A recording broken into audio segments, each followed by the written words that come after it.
আজ আপনাদের সামনে আমি হাজির হয়েছি একটি হৃদয় বিদারক ঘটনা নিয়ে। চাঁদা না দেওয়ার কাজীপুর উপজেলার মেঘাই এলাকার ব্যবসায়ীকে বেধড়ক মারপিট করা হয়েছে।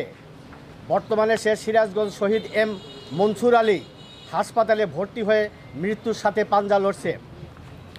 সাংবাদিক ভাইয়েরা, গত রবিবার 15ই ফেব্রুয়ারি মেঘাই গ্রামের মৃত মোশাররফ হোসেন তালুকদারের চতুর্থ ছেলে আমার ছোট ভাই মোহাম্মদ রকিবুল হাসান ভুট্টো কাজীপুর থেকে বাস যোগে সিরাজগঞ্জ যাচ্ছিল।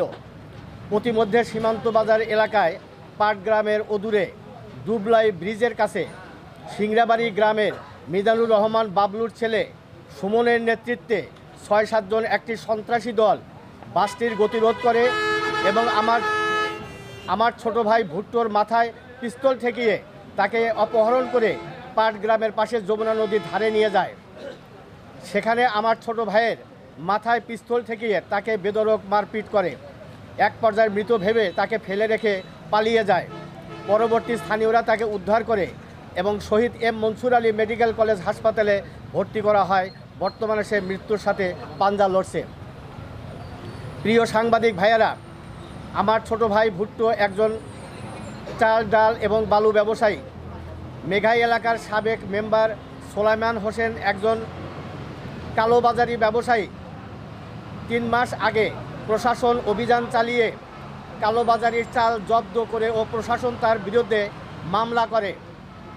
এ মামলার সোলাইমান হোসেন প্রায় 2 মাস জেল খেটে গত 1 মাস আগে বের হয়। সোলাইমানের ধারণা কালোবাজারি চালগুলো ভুট্টো প্রশাসনকে জানিয়ে তার ধরিয়ে দিয়েছে। এ কারণে সুমনের সাথে সোলাইমান হোসেন ষড়যন্ত্র করে ভুট্টোকে হত্যার উদ্দেশ্যে এ হামলা চালিয়েছে। সোলাইমান মেম্বার একজন চিহ্নিত সন্ত্রাসী। এছাড়াও সন্ত্রাসী সুমনের পিতাও একজন চিহ্নিত সন্ত্রাসী।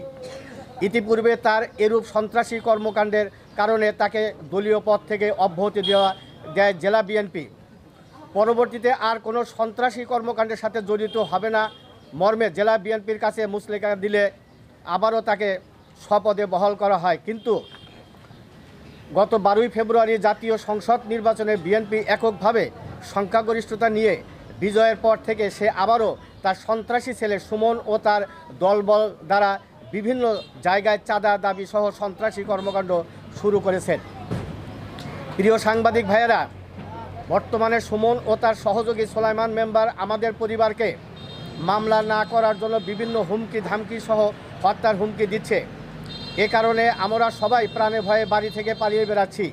এ অবস্থায় আমরা সন্ত্রাসী সুমন সহ তার সহযোগী সোলাইমান মেম্বারকে দ্রুত গ্রেপ্তারপূর্বক শাস্তির দাবি জানাচ্ছি। আমার ভাইকে যে মারছে সে ওই দিনকে দুপুরে সকাল 11টা-12টার দিকে তাকে ফোনেই হুমকি দেওয়া হয়েছে। তাকে যেভাবে হোক, যে ক্রমেই হোক, সে প্রশাসন হোক, পুলিশ দিয়ে আসুক, তাকে সে হত্যা করবেই। এই কথা বলার পরবর্তীতেই বিকেল 4 ঘটিকার সময় সে সিরাজগঞ্জ যাওয়া অবস্থায় তাকে ওখান থেকে নিয়ে যেভাবে মারধর করা হয়েছে, তারপরে তাকে হসপিটালে ভর্তি করা হয়। হওয়ার পরে পরবর্তীতে তারপরের দিনই সে দুপুর 1টার দিকে আবার সেই ওই সুমনই তার অস্ত্রশস্ত্র সহ এই বাজারে এসে আবার হুমকি দিয়ে যায়, এর যদি কোনো কিছু করা হয় বাকি আরও যারা আছে তার সাথে যারা ব্যবসা করে তাদেরকেও হুমকি হত্যা করা হবে, এরকম সে বলে গেছে। এবং সে ওই দিনকেই সে ফোনে 12 তারিখে ওই দিনকেই যেদিনকে তাকে মারা করা হয়েছে তার সকালে যে হুমকি দিয়েছে, হুমকির সাথে তার কাছে চাঁদা দাবি করেছে 5 লক্ষ টাকা। চাঁদা না দেওয়ার কারণেই তাকে ওখান থেকে অপহরণ করে তাকে এভাবে মারধর করা হয়েছে।